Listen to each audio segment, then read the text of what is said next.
గాక. హల్లెలూయా.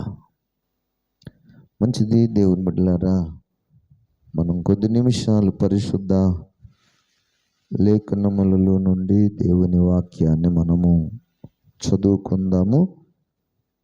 ఈరోజు పరిశుద్ధ బైబిల్ గ్రంథములో నుండి అందరికీ సుపరిచితమైన దేవుని వాక్యమును యెషయా గ్రంథము 9వ అధ్యాయము, యెషయా గ్రంథము 9వ అధ్యాయము 6వ వచనాన్ని మనము చదువుకుందాం. ఏలయనగా మనకు శిశువు పుట్టెను, మనకు కుమారుడు అనుగ్రహింపబడెను, ఆయన భుజము మీద రాజ్య భారము ఉండును. ఆశ్చర్యకరుడు, ఆలోచనకర్త, బలవంతుడైన దేవుడు, నిత్యుడగు తండ్రి, సమాధానకర్తయగు అధిపతి అని అతనికి పేరు పెట్టబడును. స్తోత్ర. అందరం చేతులెత్తి స్తోత్రం చెప్పుదాం. హల్లెలూయా. దేవుని బిడ్డలారా, ఈ యొక్క పగటి కాలపు వేళ మనమందరమును కూడా చదువుకున్నటువంటి వాక్య భాగమును కొద్ది నిమిషాలు మనమందరము ఆలోచన పూర్వకంగాను ధ్యానపూర్వకంగాను భయముతోనూ భక్తితోనూ దేవుని యొక్క సన్నిధిలో ఈ లేఖనాలను వినడానికి ఆసక్తి కలిగిన వారంగా కొద్ది నిమిషాలు మనమందరమును విందాం. ఈ యొక్క వాక్యము ద్వారా నేను మీకు తెలియచేయాలనుకుంటున్నటువంటి సందేశం ఏమిటంటే, అంశం ఏమిటంటే, పరలోక జ్యేష్ఠుని యొక్క భూలోక రాజ్య పరిపాలన. పరలోక జ్యేష్ఠుని యొక్క భూలోక రాజ్య పరిపాలన. దీనిని గూర్చి మనం పరిశుద్ధ లేఖనాలలో పరలోక జ్యేష్ఠుడు, రెండవది భూలోక రాజ్య పరిపాలన. ఈ 6వ వచనము, యెషయా గ్రంథము 9వ అధ్యాయము 6వ వచనంలో చెప్పబడుతున్నటువంటి ఈ మాటలను గూర్చి మనం ధ్యానం చేస్తుంటే మనకు అర్థమయ్యే విషయం ఏంటంటే, ఇది నిస్సందేహముగా భూలోక రాజ్యంలో మన ప్రభువైన యేసయ్య యొక్క జననాన్ని గూర్చి మనకు చెప్పబడుతున్నటువంటి విషయం. భూలోక జన్మమును గూర్చి, భూలోక జననమును గూర్చి చెప్పబడుతున్నటువంటి మాట. అందుకే మనకు శిశువు పుట్టెను, మనకు కుమారుడు అనుగ్రహింపబడెను. యేసయ్యకు 2 ప్రత్యేకతలు కనబడతాయి. ఆయనను 2 విధాలుగా మనం అర్థం చేసుకోవాలి. ఆయనను దేవుని బిడ్డలారా ఒకే సమయములో అంతటా చూడగలగాలి, పరలోకములో జ్యేష్ఠునిగా చూడగలగాలి, భూలోకంలో కన్యాకుమారుడుగా నజరేయుడైన యేసునుగా మనమందరం చూడగలగాలి. దేవునికి స్తోత్రం. ఇది పరిశుద్ధ వాక్యము మనకు నేర్పుతున్నటువంటి సత్యం. యేసు పరలోకములో ఒకసారి జన్మించాడు, అది పరలోక జన్మ. అందుకే పరలోకమునందు ప్రభువైన యేసయ్య జ్యేష్ఠుడు అని మనము లేఖనాలలో మనము చదువుతున్నాం. స్తోత్రం. భూలోకంలో యేసు ప్రభువు నరజాతిలో మనము గమనిస్తే జ్యేష్ఠుడునుగా, నరుల మధ్యలో మనం గమనిస్తే యేసును జ్యేష్ఠుడునుగా మనము చూడలేము. ఒకవేళ కన్యమరియకు జ్యేష్ఠుడైతే కావచ్చునేమో కానీ మానవ జాతి అంతటిలో చూస్తే ప్రభు అయిన యేసయ్య జ్యేష్ఠుడు కాడు. మానవ జాతి అంతటిలో జ్యేష్ఠుడు ఎవరయ్యా అంటే ఆదికాండం 4వ అధ్యాయము 1వ వచనం మీకందరికీ సుపరిచితమైన మాటయే. ఆదాము తన భార్య అయిన హవ్వను కూడినప్పుడు ఆమె గర్భవతి అయి కయీనును కని, యెహోవా దయ వలన నేను ఒక మనుష్యుని సంపాదించుకుంటుని. ఇతడు మానవ జాతి అంతటిలో ప్రథముడు లేకపోతే జ్యేష్ఠుడు అని చెప్పాలి. కానీ అదే యేసయ్య కాడికి వచ్చేసరికి భూమి మీద మరియమ్మకు పుట్టిన వారిలో జ్యేష్ఠుడే కానీ మానవ జాతి అంతటిలో చూస్తే ఆయన జ్యేష్ఠుడునుగా మనం చెప్పడానికి లేఖనము ఒప్పుకోవడం లేదు. కానీ ఈయన పరలోకములో మాత్రము జ్యేష్ఠుడు. స్తోత్ర హల్లెలూయా. పరలోకములో మాత్రము జ్యేష్ఠుడు. కొలస్సీ పత్రిక 1వ అధ్యాయము 17వ వచనం ప్రకారం ఆయన అన్నిటికంటే ముందుగా ఉన్నవాడు, ఆయనే సమస్తమునకు ఆధారభూతుడు. చూడండి, కొలస్సీ పత్రిక 1వ అధ్యాయం 17వ వచనములో ఆయన అన్నిటికంటే ముందున్నవాడు. అన్నిటికంటే ముందు అంటే పంచభూతముల కంటే ముందున్నవాడు. ఇప్పుడు పరలోకపు జన్మ కాడికి వచ్చేసరికి అన్నిటికంటే ముందున్నాడు. కన్యమరియ గర్భము ద్వారా భూమి మీద జన్మించినప్పుడు అన్నిటికంటే ముందున్నాడు, అందరికంటే ముందున్నాడు అని మనం చెప్పవచ్చునా? అలా చెప్పడానికి పరిశుద్ధ లేఖనాలు ఒప్పుకుంటున్నాయా అంటే మనం చూస్తున్నాము. పంచభూతాలు కలిగిన తరువాత, ఏమండి, ఈ సృష్టిలోని జీవరాశులు కలిగిన తరువాత ఆదాము అనేటటువంటి ప్రథమ నరుణ్ణి దేవుడు కలుగు చేసినప్పుడు ప్రభు అయిన యేసయ్య ఈ భూమి మీద జన్మ లేదు. 4000 సంవత్సరాలు గడిచిన తరువాత యేసయ్య ఈ భూమి మీద జన్మించాడని మన పెద్దలు మనకు నేర్పిస్తున్నారు. కాలం పరిపూర్ణమైనప్పుడు ఆ దేవుడే పరలోకమందున్న జ్యేష్ఠుడు అనబడిన ఆ వాక్య దైవమును కృపాసత్య సంపూర్ణునిగా ఇదిగో ఈ భూలోకములో జన్మించడానికి పంపించబడ్డాడు.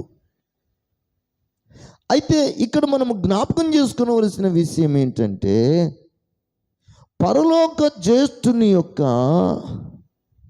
భూలోక రాజ్య పరిపాలన ఉంటుంది. ఆయన మీద, ఆ కుమారుడి మీద రాజ్యభారము ఉండును అని ప్రవక్తలు చాలామంది ప్రవచిస్తూ వచ్చారు. యెషయా ప్రవక్త కూడా ప్రవచనం చెప్పాడు. మనకు కుమారుడు అనుగ్రహింపబడును, ఆయన భుజముల మీద రాజ్యభారము ఉండును. ఆయనను గూర్చి ఆశ్చర్యకరుడు అని, ఆలోచనకర్తని, బలవంతుడైన దేవుడని, నిత్యుడగు తండ్రి అని, సమాధాన కర్తయగను అధిపతి అని అతనికి పేరు పెట్టబడును. స్తోత్ర. భూమి మీద యేసయ్యకు ఏం పేరు పెట్టబడునంట? అధిపతి, సమాధానకర్త, నిత్యుడగు తండ్రి, బలవంతుడైన దేవుడు, ఆలోచనకర్త, ఆశ్చర్యకరుడు, ఇవన్నీ భూలోకంలో యేసయ్యకు పెట్టబడిన పేరులు. ఇవి గాకనే మరలా ఏమని పేరు పెట్టబడింది? యేసు అను పేరు పెట్టబడును. ఎందుకు? మత్తయి సువార్త 1:21 ప్రకారం ఆమె ఒక కుమారుణ్ణి కనును, తన ప్రజలను వారి పాపముల నుండి ఆయనే రక్షించును గనుక ఆయనకు యేసు అను పేరు పెట్టుదు అనెను. స్తోత్ర. ఆయనే తన ప్రజలను వారి పాపముల నుండి ఆయనే రక్షించును గనక ఆయనకు యేసు అను పేరు పెట్టబడును. స్తోత్ర. చూసారా, ఈ 9వ అధ్యాయం 6వ వచనంలో ఉన్న పేరులు, ఆ తరువాత ఆ మత్తయి సువార్త 1వ అధ్యాయంలో 21వ వచనంలో ఉన్న పేరు, అది పేరేనంట, ఇది కూడా పేరేనంట. దేవుని వాక్యం మనకు నేర్పుతుంది. అయితే ఇక్కడ ఈ దేవునిలోని గుణ లక్షణాలన్నింటిని గురించి మనకు వర్ణన ఇస్తూ ఉన్నాడు. దేవుడంటే ఆశ్చర్యకరుడు. దేవుడంటే దేవుని బిడ్డలారా మీరు జ్ఞాపకం చేసుకుని, ఆయన ఆలోచనకర్త. అంటే ఆ మహాదేవునిలోని విశాల గుణ లక్షణాలను అన్నింటినీ, ఆయన స్వభావం అంతటిని, విశ్వస్వభావం అంతటిని మనకు తెలుపుతూ, అవన్నీ ఆ విశ్వస్వభావములోని ఆ లక్షణాలన్నిటిని బట్టి ఒక్కొక్క లక్షణము ఒక్కొక్క పేరుగా అది ఆయనకు మాత్రమే చెందుతుంది. స్తోత్ర. హల్లెలూయా. దేవుని యొక్క వాక్యములు మనకు నేర్పుతున్నటువంటి మాట ఏంటంటే, ఆయన యేసు అనే భూలోకములో పిలువబడ్డాడు. ఆయన ఈ భూలోకములో ఉన్నప్పుడు ఆయనను గురించి ఈ విధంగా చెప్పుకున్నాడు. ఆయన ఆశ్చర్యకరుడు, ఆలోచనకర్త, బలవంతుడైన దేవుడు. స్తోత్ర. ఆయనకున్న బలము ఎదుట ఏదియును నిలువజాల లేకపోయెను. ఆయన గాలిని గద్దించగా సముద్రమును మిక్కిలి నిమ్మలమాయను. ఆయన బలవంతుడైన దేవుడు గనుకనే సముద్రమును లోబడింది, గాలి లోబడింది, తుఫాను లోబడి ఆగిపోయింది. ఈ సృష్టిలోని సమస్తమును కూడా ఆ బలవంతుడైన దేవుడి మాటకు, అనగా యేసయ్య మాటకు అది లోబడినట్లుగా మనము గమనించగలుగుతున్నాం. స్తోత్ర. హల్లెలూయా. అందుకే దేవుని బిడ్డలారా, ఈ మహాదేవుడు పరలోకమునందు జ్యేష్ఠుడుగా ఎంచబడ్డాడు. భూలోకములోనేమో మనకు సామాన్యమైన మనుష్య కుమారుడుగా కనబడ్డాడు. కానీ ఇక్కడ మనం గమనిస్తే యేసు సామాన్యమైన మనుష్య కుమారుడేనా? మరి అంతకుముందు పరలోకములో దేవుని కుమారుడనబడిన జ్యేష్ఠుడు అని మనం చెప్పుకుంటున్నాం కదా. మరి భూలోకములోనికి వచ్చినప్పుడు ఆయన సాధారణమైన మనుష్యుడేనా అంటే బైబిల్ చెప్తుంది ఆయన సాధారణమైన మనుష్యుడు అనడానికి 100కి 100 సత్యమే. కానీ ఆయనలో అసాధారణమైన, గత కాలము చెప్పినట్టుగా ఆయనలో అతీతమైన శక్తులను కలిగిన వాడుగా మనము చూడగలుగుతున్నాము. స్తోత్ర. దేవుని బిడ్డలారా, ఆయన సమీపింపరాని తేజస్సులో అమరత్వమును కలిగిన వాడుగా ఆ తండ్రి యొక్క సింహాసనము దగ్గర ఉంటూ కూర్చుంటున్న ఆ మహాదేవుడు ప్రభువైన యేసయ్య ఈ భూలోకములకు వచ్చుచున్నప్పుడు ఆయన ఇలాగు తెలుపుతూ వచ్చాడు. ఆ మాటను మనం పరిశుద్ధ బైబిల్ గ్రంథములో చూడగలుగుతున్నాం. ఆయన మన కోసమై ఎలా పుట్టాడు అంటే, ఆయన తనను తాను తగ్గించుకొని దేవదూతలతో కూడా ఉండుట విడిచిపెట్టకూడని భాగ్యమని ఎంచుకొనలేదంట. దేవదూతలతో కూడా ఉండుట భాగ్యమని, లేకపోతే దేవుని స్వరూపం కలిగిన వాడై ఉన్న ఆయన, ఫిలిప్పీ పత్రిక 2వ అధ్యాయం 5వ వచనాన్ని మీరు 6వ వచనాన్ని చూడండి. ఆయన దేవుని రూపము కలిగిన వాడై ఉండి దేవునితో సమానముగా ఉండుట విడిచిపెట్టకూడని భాగ్యముని ఎంచుకొనలేదు గాని. చూసారా, ఆయన దేవుని స్వరూపం, ఆయన దేవునితో అంటే తండ్రి అయిన దేవునితో సమానంగా ఉండేవాడు. ఈ పరలోకపు జ్యేష్ఠుడు సమీపింపరాని తేజస్సులో ఆ మహాదేవునితో, ఆ సమీపింపరాని తేజస్సులో ఆ తండ్రితో సమానంగా ఉన్నాడు. ఆ తండ్రితో సమానంగా కూర్చున్నాడు. ఆ తండ్రితో, దేవుని బిడ్డలారా, ఆ తండ్రితో సమానమైనటువంటి స్వభావ గుణ లక్షణాలను కలిగిన వాడు. స్తోత్ర. ఈ సమాన సుగుణాల సంపన్నుడుగా ఆ పరలోకపు జ్యేష్ఠుడుగా ఉన్నటువంటి ఆ కాలంలో తండ్రి అనుమతి మేరకు ఆయన ఈ భూలోకములో కుమారుడుగా అనుగ్రహింపబడినప్పుడంట, అక్కడ ఉన్న మహిమను, ఏమండి, అక్కడ ఉన్నటువంటి విశ్వస్వభావమును, విశ్వరూపమును, ఇంకా నిత్య జీవమును అన్నిటిని కూడా తన లోపల ఇముడ్చుకొని ఏ శరీరంతో వచ్చాడంట? మానవ శరీరముతో వచ్చాడు. పై రూపమేమో మానవ శరీరం, లోపలనేమో తండ్రి రూపము, తండ్రి స్వభావ గుణ లక్షణాలు, తండ్రిలోని నిత్య జీవము. అందుకే ఈ 2:7 అంటాడు, మనుష్యుల పోలికగా పుట్టి దాసుని స్వరూపమును ధరించుకొని తన్నును తానే రిక్తునిగా చేసుకొనెను. మరియు ఆయన ఆకారమునందు మనుష్యుడుగా కనబడి మరణము పొందునంతగా, అనగా శిలువ మరణము పొందునంతగా విధేయత చూపిన వాడై తన్నును తాను తగ్గించుకొనెను. స్తోత్ర. ఏం తగ్గించుకున్నాడు? పరలోక మహిమను తగ్గించుకున్నాడు. పరలోకములో ఉండేటటువంటి నిత్య జీవమును కూడా తగ్గించుకున్నాడు. పరలోకములో ఉండవలసినటువంటి ఆ రూపమును కూడా తగ్గించుకున్నాడు. ఆ రూపమును చూసినవాడు. ఫిలిప్పీలకు రాసిన పత్రిక 2వ అధ్యాయం 6-7 వచనాలలో మీరు చూడండి, ఆ మాటలు చెప్పబడుతున్నటువంటి మాట, దేవుని కుమారుడైన ఆయన కన్యకుమారుడుగా జన్మించడానికి తనను తాను తగ్గించుకున్నాడు.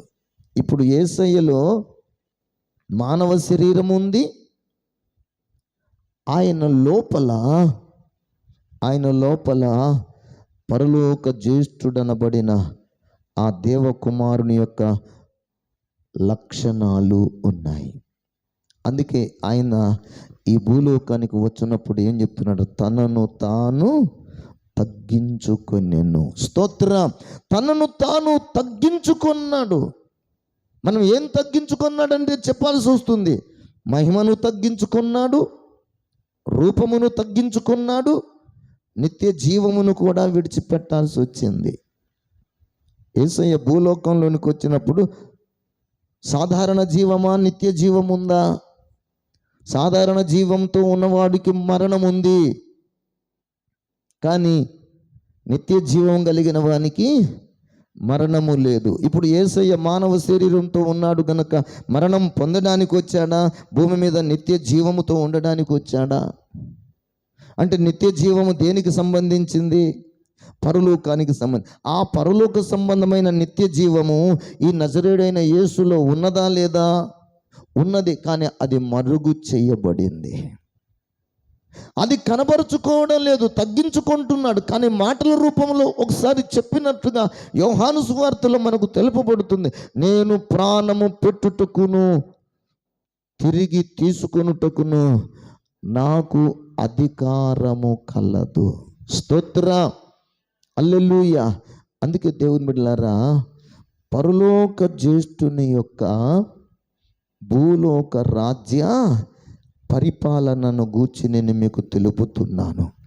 ఇందును గూర్చి ఇదిగో దైవజనుడైన ప్రవక్త అయిన యెషయా ఈ భూలోక రాజ్య పరిపాలన అదిగో దేవకుమారుడు చేయబోతున్నాడు. ఆ పరిపాలనలో ఈ భూమి మీద ఎలా ఉంటుంది అంటే, మనం లేఖనాలను ఒక్కసారి జ్ఞాపకం చేసుకుందాం. దయచేసి మీరు 2వ సమూయేలు గ్రంథంలోనికి దయచేసి రండి. 2వ సమూయేలు గ్రంథము 7వ అధ్యాయము 13వ వచనం నుండి కొన్ని మాటలను దేవుని వాక్యములో నుండి మనము నేర్చుకుందాం, చదువుదాం. దయచేసి చదవండి. అతడు నా నామ ఘనత కొరకు ఒక మందిరమును కట్టించును, అతని రాజ్య సింహాసనమును నేను నిత్యముగా స్థిరపరచెదను. నేను అతనికి తండ్రినై ఉండును, అతడు నాకు కుమారుడై ఉండును.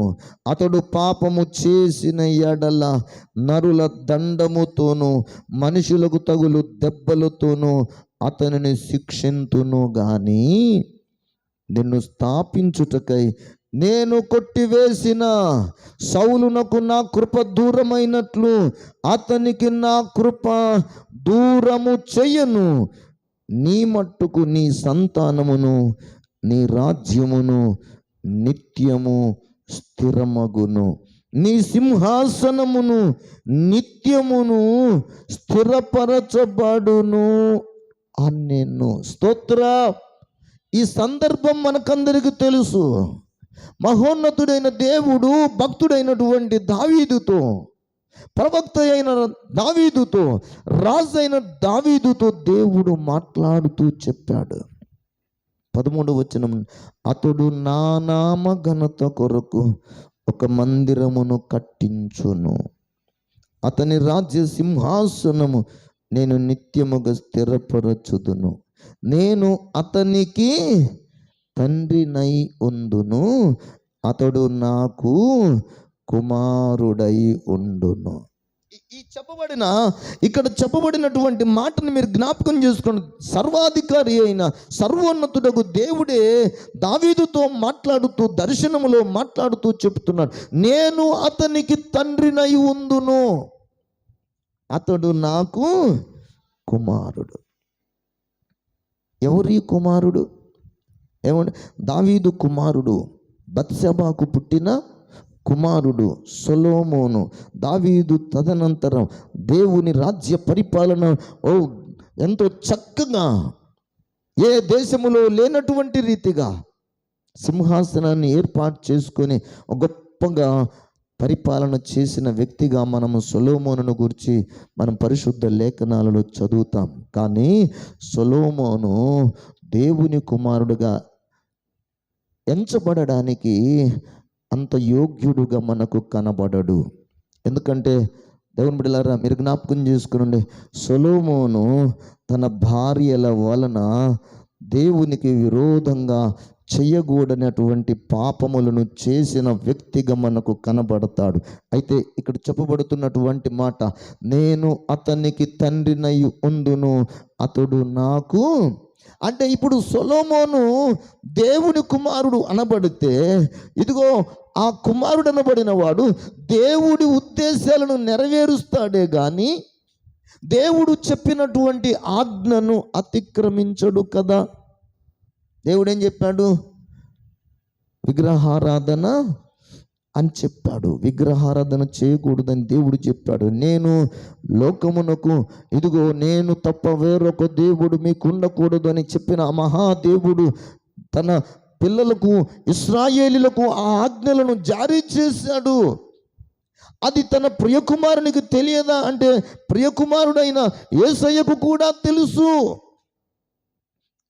ఇక్కడ సొలొమోను అయితే విగ్రహారాధనను ప్రవేశపెట్టిన వ్యక్తిగా, విగ్రహాలను పూజించిన వ్యక్తిగా మనం పరిశుద్ధ బైబిల్ గ్రంథంలో చదువుతాం. అయితే ఇక్కడ దావీదు సింహాసనము స్థిరపరచబడాలి, దావీదు రాజ్యము స్థిరపరచబడాలి, ఆ దావీదు సంతతిలో ఒక కుమారుడు పుట్టాలి, ఆ కుమారుడు దావీదు సంతతిలో పుట్టిన కుమారుడు దేవుని కుమారుడుగా పేరుగాంచాలి. అందుకే ఆ 14 వచనంలో దేవుడు చెప్పాడు, నేను అతనికి తండ్రినై ఉండును, అతడు నాకు కుమారుడై ఉండును. హల్లెలూయా. అతడు నాకు కుమారుడునై ఉండును. ఆ రెండవ మాటలు అంటాడు, అతడు పాపము చేసిన ఎడల నరుల దండముతోనూ మనుషులకు తగులు దెబ్బలతోనూ అతనిని శిక్షింతును గాని. అంటే ఇప్పుడు ఇక్కడ మనం చెప్పుకుంటున్న మాట సొలొమోనును గూర్చి కాదండి, ఇది ఖచ్చితంగా ఆ పరలోకములో ఉన్నటువంటి జ్యేష్ఠ కుమారుడు అనబడిన వాడు, ఈ భూమి మీద కన్యాకుమారుడుగా పుట్టిన ఆయనే యేసే పరలోకపు దేవుని కుమారుడు అని మనం చెప్పితే 14వ వచనంలో ఇక్కడ వ్రాయబడిన మాట, అతడు పాపము చేసిన ఎడల. అతడు అంటే ఈ భూలోకంలో కన్యాకుమారుడు పాపం చేస్తాడా? చేస్తే ఆయనకు శిక్ష పడిందా అని మనం ఒకసారి ఆలోచన చేస్తే, దేవుని బిడ్డలారా, ఆయన భూమి మీద ఎవరి దృష్టిలోనూ ఏ విధమైన పాపమును చెయ్యలేదు. అతని యందు ఏ దోషమును నాకు మరి ఆయన ఏ దోషమును చెయ్యకపోతే ఆయన ఎందుకు మరణం పొందాలి? ఎందుకు పొందాలి? మరణం ఎందుకు పొందాలి? దేవుని వాక్యం సెలవిస్తుంది, ఈ భూమి మీద పుట్టిన ప్రతి వారికి మరణము అందరికీ వచ్చును, అందరికీ వచ్చును. మరి ప్రభువైన యేసయ్యకు మరణం ఎందుకు వచ్చింది? ఏ పాపము చేయలేదు కనుక ఎందుకు వచ్చింది అంటే పుట్టినందుకు మరణం వచ్చింది. ఈ మాట మీరు జ్ఞాపకం, అసలు పుట్టినందుకు మరణం వచ్చింది. అసలు ఎందుకు పుట్టాడు? ఎందుకు పుట్టాడు? పాపులను రక్షించుట కొరకు క్రీస్తు యేసు ఈ లోకమునందు పుట్టెను. స్తోత్ర. అంటే పుట్టటమే ఆయన చేసిన పాపం. ఆయన ఎక్కడుండాల్సిన వాడు? సమీపింపరాని తేజస్సులో అమరత్వము కలిగిన ఆ తండ్రి ఎదుట ఆయనతో సమానముగా ఉండాలి, ఆయన స్వరూపములో ఉండాలి. కానీ ఇప్పుడు ఆయన స్వరూపం విడిచిపెట్టాడు, ఆయన మహిమను, మూడో మాట, ఆయన నిత్య జీవమును కూడా విడిచిపెట్టి ఆ తండ్రి స్థానములో నుండి భూమి మీదకి వచ్చాడు. అందుకే ఈ మాట మీరు అర్థం చేసుకోండి. అతడు చేసిన పాపం ఏమిటంటే, న్యాయం ఏమి చెప్పుతుంది అంటే, దేవుని బిడ్డలారా, పరిశుద్ధుడు ఇంకను పరిశుద్ధుడుగానే ఉండాలి. కాబట్టి ఆయన అక్కడే ఉండాలి. అది సత్యము చెప్పుతుంది. కానీ ఆ సత్యమును ఆయన ఇదిగో అనుసరించక అక్కడ నుండి భూలోకానికి వచ్చాడు. అంటే ఆజ్ఞ అతిక్రమము. ఏంటయ్యా ఈ ఆజ్ఞ అతిక్రమం అంటే, పాపము ఎరుగని ఆయన పాపముగా చెయ్యబడ్డాడంట. మనమందరం పాపులము, కానీ యేసయ్య పాపి కాడు. హల్లెలూయా, హల్లెలూయా. మనమందరమును పాపులము, కానీ యేసు పాపి కాడు. యేసయ్య పాపి కాడు, కానీ యేసయ్యయే పాపపు మూటగా మార్చబడ్డాడు. ఆజ్ఞ అతిక్రమముగా పాపముగా మార్చబడ్డాడు. ఈ పాపానికి ఏం వేయాలంట? నేను అతనికి తండ్రినై ఉండును, అతడు నాకు కుమారుడునై ఉండును, అతడు ఆజ్ఞను అతిక్రమించిన ఎడల అతన్ని ఏం చేయాలంట? శిక్షింతును గాని. భూలోకంలో శిక్ష పడింది. యేసయ్య మీద ఏం పడిందంట? శిక్ష పడింది. ఏమి శిక్ష అంటే అది మరణపు శిక్ష. ఆయన మరణము పొందితేనే గాని, ఆయన సిలువలో రక్తము కార్చితేనే గాని, ఆయన దెబ్బలు పొందితేనే గాని, ఆయన గాయపరచబడితేనే గాని, ఆయన గాయపరచబడకపోతే, దెబ్బలు తినకపోతే, శిక్షింపబడకపోతే, ఇదిగో ఆయన సిలువ వేయబడకపోతే, దేవుని బిడ్డలారా, ఈ భూలోకంలో ఎవ్వనికి నీ పాప క్షమాపణ కలుగదు. అందుకే అతడు నా కుమారుడు, నేను అతనికి తండ్రిని, అతనిని నేను ఇదిగో శిక్షిస్తాను, కానీ అతనిని స్థాపించుటకై నేను నా కృపను నేను అతనికి దూరమును చెయ్యను. స్తోత్రం, హల్లెలూయా. ఇంకా మాట్లాడుతూ చెప్పబడుతున్నటువంటి మాట ఏంటంటే, దేవుని బిడ్డలారా 16వ వచనమును, అతని సంతానము స్థిరపరచబడుతుంది, అతని రాజ్యము స్థిరపరచబడుతుంది, అతని సింహాసనము నిత్యము స్థిరపరచబడును. హల్లెలూయా. నిత్యము స్థిరపరచబడును. ఎవరి రాజ్యము? ఏమండి, ఎవరి రాజ్యము? దావీదు సంతతిలో నుండి వచ్చే ఒకని రాజ్యం. దావీదు సంతతిలో నుండి వచ్చేటటువంటి ఒకని రాజ్యమును గూర్చి మనం పరిశుద్ధ బైబిల్ గ్రంథంలో చాలామంది మనం చూడగలుగుతాం. దావీదు యొక్క సంతానములో నుండి వచ్చినటువంటి రాజులు, దావీదు తర్వాత సొలొమోను, రెహబాము, అబియా, ఆసా, యెహోషాపాతు, యెహోరాము, అహజ్యా, ఇలాగ యూదా రాజులు ఎందరో ఉన్నారు. వాళ్ళ పరిపాలనను చూస్తే 40 సంవత్సరాలు, 17 సంవత్సరాలు, 3 సంవత్సరాలు, 42 సంవత్సరాలు, 25 సంవత్సరాలు, 8 సంవత్సరాలు, 1 సంవత్సరం, అలా చూస్తే 3 నెలలు కూడా పరిపాలన చేసిన యూదా రాజు ఒకడు ఉన్నాడు. మీరు ఆ 3 నెలలు పరిపాలన చేసిన రాజు ఎవరో తెలియాలంటే మీరు పరిశుద్ధ బైబిల్ గ్రంథంలో నుండి దేవుని బిడ్డలారా 2వ రాజులు 20వ అధ్యాయం 30వ వచనాన్ని మీరు చూడగలిగితే, తర్వాత చదవని టైం లేదు కనుక నేను ముగించడానికి ప్రయత్నం చేస్తున్నాను. దేవుని బిడ్డలారా, ఇదిగో ఈ భూమి మీద ఒక రాజ్యము శాశ్వత రాజ్యంగా ఉండబోతుంది. ఆ రాజ్యానికి అంతము లేదు. ఆ రాజ్యము ఎవరి రాజ్యమయ్యా అంటే, ఆ రాజ్యము ఎవరి రాజ్యమయ్యా అంటే ప్రభువైన యేసయ్య యొక్క రాజ్యము. హల్లెలూయా. అందుకే ఈ భూమి మీద ఉన్న భక్తులందరికీ ఒక నిరీక్షణ ఉంది. యేసు రాజుగా వచ్చుచున్నాడు, భూలోకమంతా తెలుసుకుంటారు. యేసు రాజుగా వచ్చుచున్నాడు, భూలోకమంతా తెలుసుకుంటారు. రావి కోటి తేజుడు, రమ్యమైన దేవుడు, రావి కోటి తేజుడు, రమ్యమైన దేవుడు, రారాజుగా వచ్చుచున్నాడు. యేసు రారాజుగా వచ్చుచున్నాడు, యేసు రాజుగా.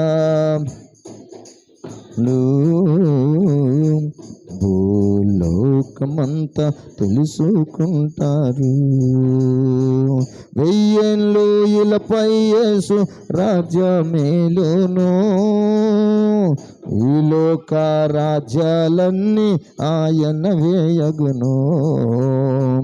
1000 ఏళ్ళు ఇలపై యేసు రాజ్యమేలును, ఈ లోక రాజ్యాలన్నీ ఆయన వేయగును.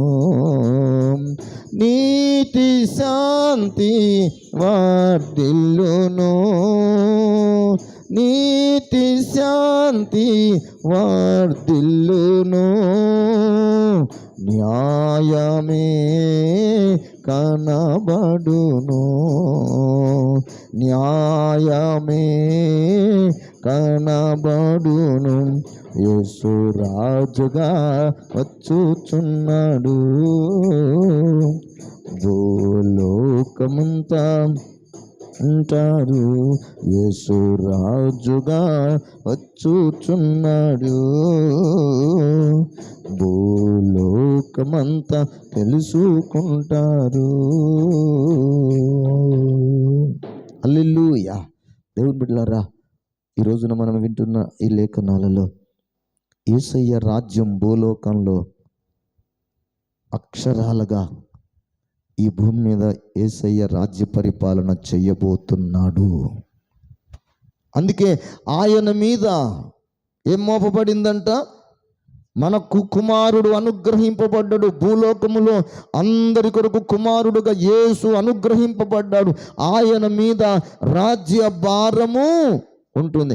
ఆయన రాజ్య భారము ఈ భూమి మీద ఉన్నప్పుడు అందరినీ పోషిస్తాడు. ఆయనే అందరినీ శాంతిపరుస్తాడు, అందరినీ సమాధానపరుస్తాడు, అందరికి కలిగిన ప్రతి వ్యాధి పోగొడతాడు, ప్రతి రోగం తీసేస్తాడు.